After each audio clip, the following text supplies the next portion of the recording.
Баршаңызға қайырлы күн достар. Менің каналыма қош келдіңіз. Бүгін пирожки рецебімен бөлісемін. Өте дәмді, жұмсақ болып шығады.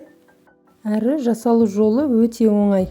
Осы рецеппен жасап көріңіз, сізге ұнайды деген ойдамын. Видеоны соңына дейін қараңыз.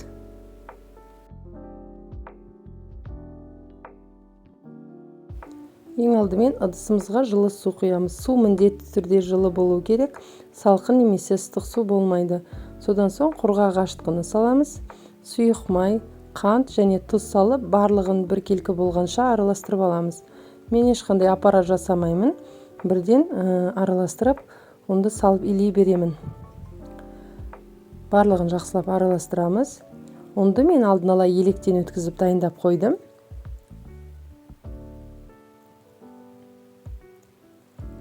Онды аз мөлшерден салып, қасықпен араластырамыз. Басында осындай сұйық болып тұрғанда қасықпен араластырамыз. Кейін бірігіп қоюлана бастаған соң қолымызбен илейміз.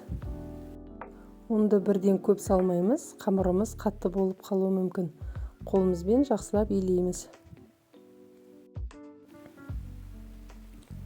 Қамырымыз кішкене осылай қолға жабысып тұрады.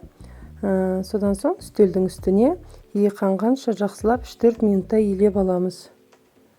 Қамыр өте жұмсақ, жақсы болып шығады.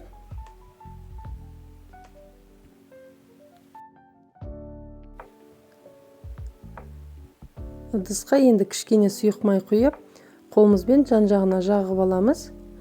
Содан соң қамырымызды салып, ыдыстың ішінде тағы да 1-2 рет илеп аламыз. Енді бетін жауып, тағамдық пленкамен жауып, жылы жерге қойып қоямыз. 40 минут немесе 1 сағатқа қоямыз.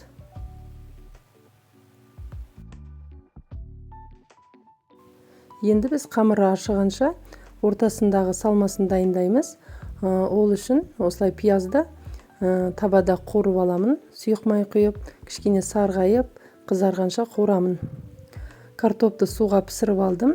Тұз салып, суын төгіп, кішкене 1-2 сантиметрдей түбіне су қалдырамын. Содан соң қуырып дайындап қойған пиязды саламыз. Қара бұрыш салып, барлығын жақсылап еземін.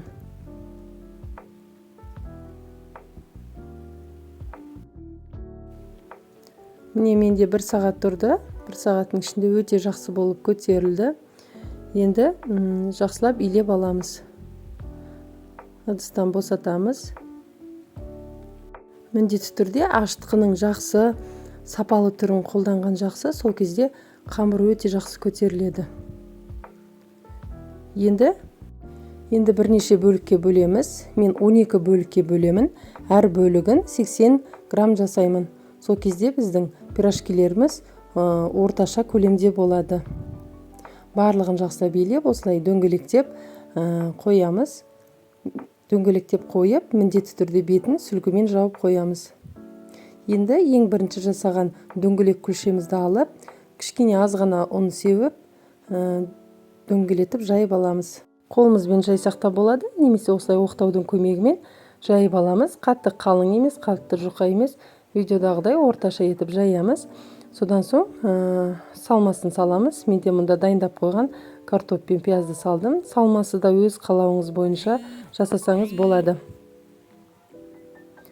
Осылай екі жағын қайырып, түйіп, жапсырып шығамыз. Жақсылап жапсыруымыз қажет, ішіндегі салмасы шығып кетпеу үшін. Енді жапсырған жерімізді астына қаратып қоямыз. Барлық бөліктерін осылай жасап шығамыз. Мен противенге пергамент қағазын төседім. Менде противен кішкентай болғандықтан, мен осылай ең бірінші 8 данасын пісіріп аламын. Егер сізде үлкен противен болса, барлық 12 данасын бірден пісірсеңіз болады. Енді бетіне осылай жұмыртқа жағып, қызып тұрған пеште 180 градуста 25-30 минут пісіреміз. Әркімнің пеші әртүрлі пісіреді.